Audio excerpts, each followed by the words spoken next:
জগন্নাথ ধামটা খুব গায়ে লেগেছে না? বলা হচ্ছে আমি নাকি নিম গাছও চুরি করেছি। আরে আমার বাড়িতে তো 4টে নিম গাছ আছে। এত গায়ে লাগছে কেন? আমরা তো সবাই পুরীতে যাই, কই আমরা তো এই কোশ্চেন করি না? আর জগন্নাথ ধাম নিয়ে এত হিংসা। মাদার অফ থিপস আর সাউথস মোস্ট। চোরের মায়ের বড় গলা, চোরকি মায়ের জোরসে বলে। আমি নিজেও তো হিন্দু পরিবারের মেম্বার, তো আমি কেন হিন্দু মুসলমান করব?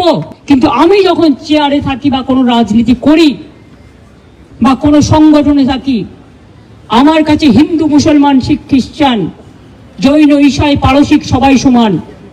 ঘটনা ঘটার পরের দিনই মানবাধিকার কমিশন চলে এলো, কই মণিপুরে তো যায়নি। আমি চক্রান্তের বিরুদ্ধে, আমি ষড়যন্ত্রের বিরুদ্ধে। আমরা যদি একটা জগন্নাথ ধাম করি, আপনাদের আপত্তির কি আছে? আমি বিজেপিকে এখনো মনে করি ওরা হচ্ছে ছুপার উস্তম না ছুপির উস্তম কি বলে হিন্দিতে, আমার আবার হিন্দি ভুল হলো, সেটা নিয়ে আবার রিল করে। আরে আমি তো হিন্দি ভাষা শিখিনি।